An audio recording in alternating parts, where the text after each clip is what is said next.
తాకట్లో ఉన్న మీ బంగారాన్ని విడిపించి ఆ రోజు ఆన్లైన్ రేటుకి కొంటాం. Sharma gold company. నమస్కారం, వెల్కమ్ టు సుమన్ టీవీ. నేను గీతాంజలి. ప్రస్తుతం మనతో పాటు భారతీయ శంకరపీఠం వ్యవస్థాపకులు, ప్రముఖ ఆధ్యాత్మికవేత్త, బ్రహ్మశ్రీ అన్నవరపు తిరుపతి మూర్తి అవధాని గురువు గారు ఉన్నారు. వారితో మాట్లాడదాం. గురుగారు నమస్కారం అండి. ఓం శ్రీ మహాగణాధిపతయే నమః. గురుగారు, మార్చి 29 పాల్గొన మాసం అమావాస్య. మళ్ళీ మామూలుగానే అమావాస్య కీడని అంటారు, అందులోనూ షష్టగ్రహ కూటమి ఉంది. అవును, ఆ ప్రభావం కూడా ఉంటుందన్నారు. అసలు కీడు అంటే ఎవరికి కీడు జరగబోతోంది, ఎలాంటి కీడు, వాటి నుంచి బయటపడాలంటే ఎలాంటి పరిహారాలు చేసుకోవాలి, వివరించండి. ఓం యత్తే దేవా అదధర్భాగధేయమమావాస్యే సంవసంతో మహిత్వా సా నో యజ్ఞం పిపృహి విశ్వవారే రయిన్నో ధేహి సుభగే సువీరం. అమావాస్య మహాకీడు, పరమకీడు, ఉత్కృష్టమైన కీడు అని చెప్పి మన వాళ్ళందరూ అంటూ ఉంటారు. అలాగే ఆ రోజు నాడు ఏదైనా ప్రయోగాలు లాంటివి ఉంటే ఉపసంహారం చేసుకోవడానికి కొంతమంది ప్రయత్నం చేస్తూ కొన్ని ప్రయోగాలు చేయడానికి చాలా సిద్ధపడుతూ ఉంటారు. చేతబడులు చేయడానికి ఎక్కువగా ఆ రోజుని నిర్ణయించుకుంటూ ఉంటారు. నాకు ఇందులో అర్థం కాని విషయం ఒకటి ఉందండి. ఒక నెలకి 15 తిథులు, అంటే ఒక పక్షానికి పౌర్ణమి నుంచి అమావాస్యకి 15, అమావాస్య నుంచి పౌర్ణమికి 15. ఈ పౌర్ణమి అమావాస్య ఈ రెండు పక్కన పెట్టేస్తే 28. ఈ రెండు కలిపితే 30. ఇంకా చెప్పాలంటే 14. అంటే శుక్లపక్షం రెండిట్లో వచ్చే తిథులు ఒకటే కాబట్టి పక్షం మారుతుంది కాబట్టి కొన్ని 30 తిథులుగా వేసుకుందాం. మనం మళ్ళీ మనోభావాలు దెబ్బతీస్తాయి కొంతమందికి. అంటే ఆ మనోభావాలు అంటే కూడా ఎవరికి తెలియదు. మళ్ళీ ఆ మనోభావాలు దెబ్బతింటుంటాయి చాలా మందికి. 30 తిథులు బాగుంది. ఈ 30 తిథులలో నందతిథి, రిక్తతిథి, భద్రతిథి 3 రకాల తిథులు ఉన్నాయి.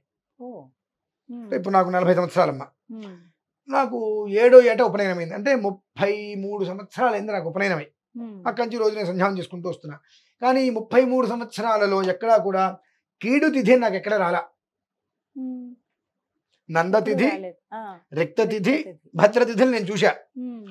కీడు తిథి అనేటువంటిది నేను ఎక్కడా కూడా చూడలా. అదే నాకు అర్థం కావట్లా. నేను దీని మీద కాస్త రీసెర్చ్ చేయగా నాకు అనిపించింది నిజమే కీడే. ఏంటి కీడు? అమావాస్య అనగానే 10 మంది జీవితాలని నాశనం చేయాలని చెప్పి కొంతమంది నెగిటివ్గా ఆలోచించే వారి మనస్తత్వాన్ని మించినటువంటి కీడు ఇంకొకటి లేదు అని. అంటే మనమే కీడు మనుషులం. ప్రపంచంలో మనకు మించినటువంటి కీడు మనుషులు లేరు.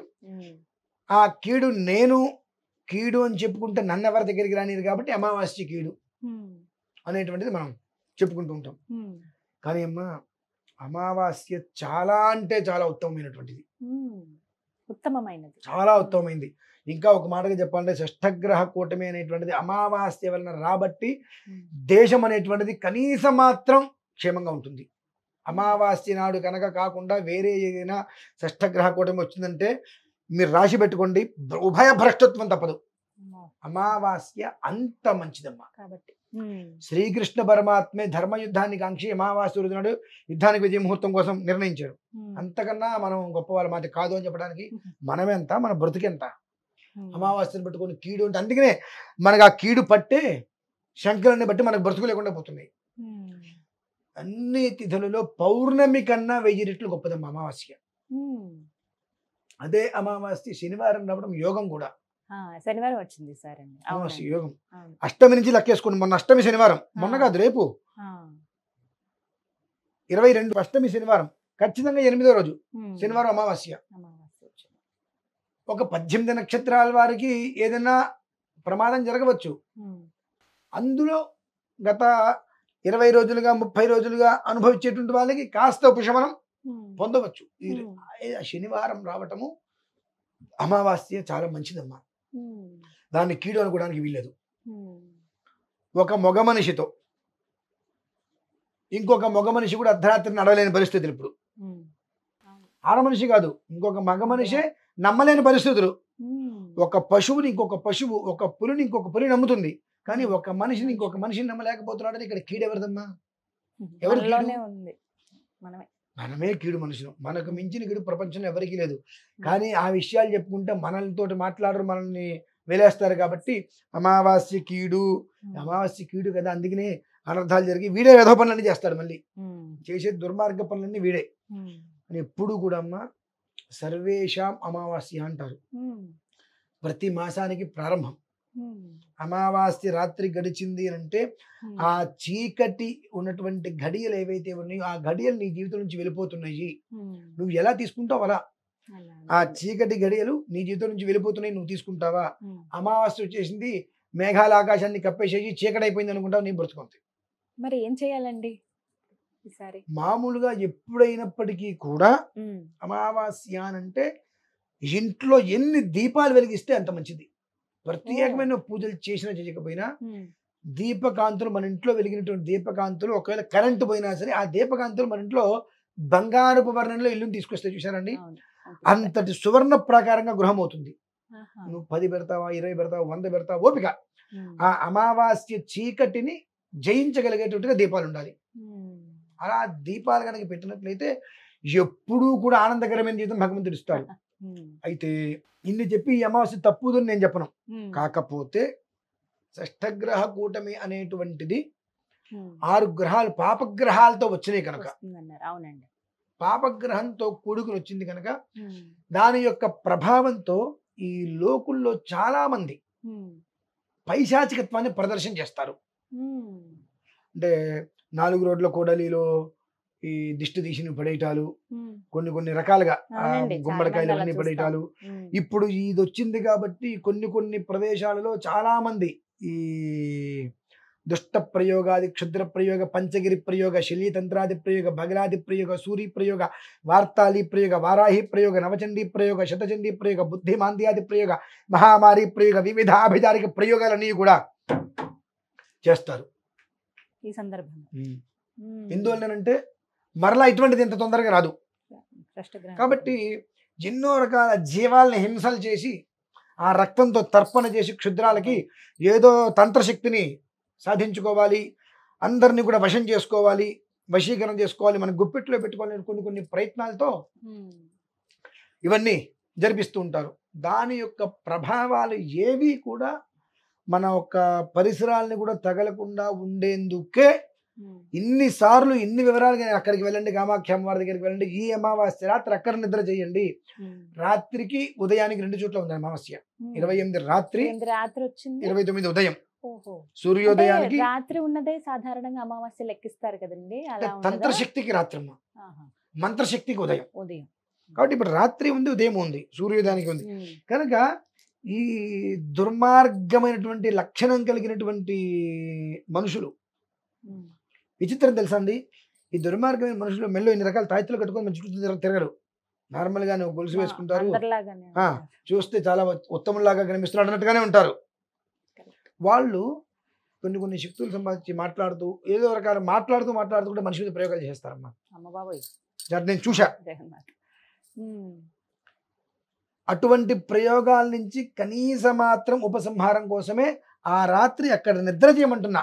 అంటే మీరు పూజ చేసుకున్నా చేసుకోకపోయినా అక్కడికి వచ్చారు కాబట్టి అది కూడా చేసుకుందాం అనుకోవడం ఇంకా ధర్మం కాదండి. మేము కనీసం నిద్ర చేసుకుంటామన్నా సరే కనీసం, కానీ ఆ రాత్రి అక్కడ నిద్ర చేసుకోవటం వలన ఇప్పుడు చెప్పే కొన్ని ఏవి సకల దుష్ట ప్రయోగ, క్షుద్ర ప్రయోగ, పంచగిరి ప్రయోగ, శల్యతంత్రాది ప్రయోగ, బగలాది ప్రయోగ, సూరి ప్రయోగ, వార్తాళి ప్రయోగ, వారాహి ప్రయోగ, నవచండీ ప్రయోగ, శతచండీ ప్రయోగ, బుద్ధిమాంద్యాది ప్రయోగ, మహామారి ప్రయోగ, వివిధ ఆభిచారిక ప్రయోగ, శనిపాత, అష్టాదశ పక్షవాత ప్రయోగ, గురుబాధ, వృశ్చిక తంత్ర, సర్పతంత్ర, శరభతంత్ర, నారికేల తంత్ర, నానావిధ అన్న పాన భక్ష్య భోజన మిశ్రుతాది విషాది ప్రయోగాలు, 28 నక్షత్రాలు ఏవైతే ఉంటాయో అలాగే 27 రకాల ప్రయోగాలు అమ్మా ఇవి. ఈ ప్రయోగాలన్నీ కూడా చేసేటువంటి వాళ్ళు ఉద్యుక్తులు అవుతారు. రేపు అష్టమి నుంచి మొదలు పెడతారు వాళ్ళంతా కూడా. అష్టమి నుంచి మొదలు పెడతారు ఇక వీళ్ళు మొదలు పెట్టుకోవటాలు. ఈ యొక్క తంత్ర విద్యల్ని అనేక రకాలుగా దుష్ట సంహారంగా, అంటే దుష్ట సంహారము అంటే వాళ్ళ దృష్టిలో దుష్టులు అంటే మనం దుష్టులం, మన దృష్టిలో దుష్టులు అంటే వాళ్ళు క్షుద్ర ప్రయోగాలు చేసేవాళ్ళు మంచి వాళ్ళు కాదు. వాళ్ళ దృష్టిలో దుష్టులు అంటే ఎవరు? మనం. దేవతలకి రాక్షసులు, రాక్షసులకి రాక్షసులు దేవతలు అన్నట్టుగా వాళ్ళు రేపు అష్టమి నుంచి దాని యొక్క ప్రయోగాలు మొదలుపెట్టి చేస్తూ ఉంటారు. కనుక ఇన్ని 27 ప్రయోగాలు ఉన్నాయి మొత్తం. ఈ 27 ప్రయోగాలు వీళ్ళు మనలా కాదండి. ఒక పూట ఏదైనా తినేసేసి ఓపిక లేదుగా షేపాకి చేస్తా అంటానికి పూర్తిగా దాని మీద వాటి మీదే ఉంటారంట కదండి. చచ్చినా పర్లేదు నేనేం తినను అన్నట్టుగా కూర్చుంటారు వాళ్ళు. తాంత్రికానికి అదే ఉపయోగిస్తుంది. మన వాళ్ళు అట్లా కాదు, ఒక 5 నిమిషాలు చేసి కాసేపు బాగా చేస్తారే, ఓకే నీరసంగా ఉందిగా పక్కన కూర్చున్నామా లేదు, ఫోన్ పోనీ 5 నిమిషాలు ఓపిక లేదు, 5 నిమిషాలు పక్కన కూర్చోట్లా, ఇంకా వెళ్ళి వేరే వేరే యాక్టివిటీస్ చేస్తున్నాం. కాబట్టి మనం ఏం చేసినా ఇలానే ఉంటున్నాం. ఈ రేపటి నుంచి ఆ ఒక 28 రకాల ప్రయోగాలు అనేటువంటి వాళ్ళు ఈ అమావాస్యను దృష్టిలో పెట్టుకొని ఎంత శుభకరమైనదో, ఎంత యోగ్యకరమైనదో అంత అశుభంగా, అంత అయోగ్యంగా దాన్ని వృద్ధి చెందించారు అమావాస్య అనగానే. అన్ని రకాల ప్రయోగాలు అన్ని రకాలుగా అన్ని చోట్ల చేస్తూ ఉంటారు. కాబట్టి దాని నుంచి మనల్ని మనం రక్షించుకోవడానికి ఒక నిద్రైనా అక్కడ చేయండి. కామాక్షి అమ్మవారి దగ్గర కనీసం మీరు పూజ చేయొద్దు, పునస్కారం చేయొద్దు, పోని మీకు అది ఏదైనా ఖర్చు అవుతుంది అని చెప్పేది నిజమో అబద్ధమో, ఎందుకు మనం ఖర్చు పెట్టుకోవాలి, ఓకే మంచి దృశ్యమో, కనీసం మాత్రం ఒక నిద్ర చేసినా ఆ 15-20% బయటపడతారమ్మా. అందులో పాల్గొని అది కూడా మీరు పూర్తి చేసుకోగలిగితే 45% బయటపడతారు. నిద్ర చేసినా కనీసం నిద్ర 15-20% బయటపడతారమ్మా. అదైనా ఉపశమనమేగా, ఏదైనా అంతే. అంత గొప్పదమ్మా. దాన్ని మన వాళ్ళు కీడు కీడు కీడు కీడు అని చెప్పి మనకు మించిన కీడు యావత్ ప్రపంచంలో చెప్పండి. ఇది అడగబోతున్నా అంటే అక్కడ దాకా రాలేని వాళ్ళు అదే పాల్గొన అమావాస్యకి ఏం చేయొచ్చు? ఇళ్ల దగ్గర ఉన్న వాళ్ళు ఒక మాట చెప్తా. మీకు ఇంటర్వ్యూ వచ్చింది, జాబ్ వచ్చింది, ఢిల్లీ వెళ్తారుగా, వెళ్ళరా? ఖచ్చితంగా ఎక్కడికైనా వెళ్తారుగా. అంటే జీవం అవసరం వేరు, జీవితం అవసరం వేరండి. ఢిల్లీలో జాబ్ కోసం వెళ్తారు మీరు, కానీ ఇక్కడ మీకు ఏదైనా సమస్య వచ్చింది అంటే ఇంకో జాబ్ అయినా వెతుకుంటాను పరిగెత్తుకుంటూ మన పిల్లల కోసం ఇంకో దాని కోసం వచ్చేస్తాంగా. ఇది జీవం. ఆ జీవం అనేటువంటిది ఉన్నప్పుడు జీవితం ఎలానే వెళ్తుంది. అయితే గర్భవతులు వృద్ధాప్యంలో వచ్చి ఒకవేళ కదలలేని వారి ఉన్నట్లయితే వారి అనుమతి తీసుకొని వారి పిల్లలు రావచ్చు. వారి యొక్క అనుమతి తీసుకొని వారి పిల్లలు రావచ్చు. రెండవ పక్షం ఏంటంటే గోశాల ఎక్కడైనా ఉంటే గోశాలలో నిద్ర చేయటం లేదు, కనీసం గోధూళి ఇంటికి తెచ్చుకొని ఆ గోధూళి పక్కన పెట్టుకొని కనీసం నిద్ర చేయటం అనేటువంటిది ఇంచుమించు అటువంటి ఒక ఫలితాన్ని అది ఇస్తుందమ్మా. అంటే గోధూళికి ఎంత శక్తి ఉందండి. గోశాలకి వెళ్ళి అడగాల్సిన అవసరం ఉంది. ఆవు తిరిగి మట్టి తెచ్చుకుని ఇంట్లో పెట్టుకున్నా, ఆ ధూళి పక్కన పెట్టుకుని పడుకున్నా అంతటి శక్తి ఇస్తుందమ్మా మనకది. అంటే ఎట్లా ఇది శరీరం శుష్కించి ఏమాత్రం పరిస్థితి ఉన్నప్పటికీ కూడా నేను వెళ్ళగలను, నాకు ఆ పరిస్థితి లేదు కాబట్టి నేను అనారోగ్యంతో అనేక కదలలేని పరిస్థితి రీత్యా నేను వెళ్ళలేనుకున్న వారికి ఇది ఉపశమనం. అదండి పరిస్థితి. ఈ విధంగా ఆ రోజున సాధ్యమైన వాళ్ళు వెళ్ళటమే శ్రేయోదాయకం. కామాఖ్య వెళ్ళండి, లేకపోతే గనక ఇళ్ల దగ్గర ఈ విధంగా ఈ కనీసం గోధూళి తెచ్చుకొని చక్కగా దగ్గర పెట్టుకొని ఆ రాత్రి నిద్ర చేసుకోగలిగితే చాలా శ్రేయదాయకం. చక్కగా వివరించారండి. ధన్యవాదాలు గురువు. రమేశ్వర.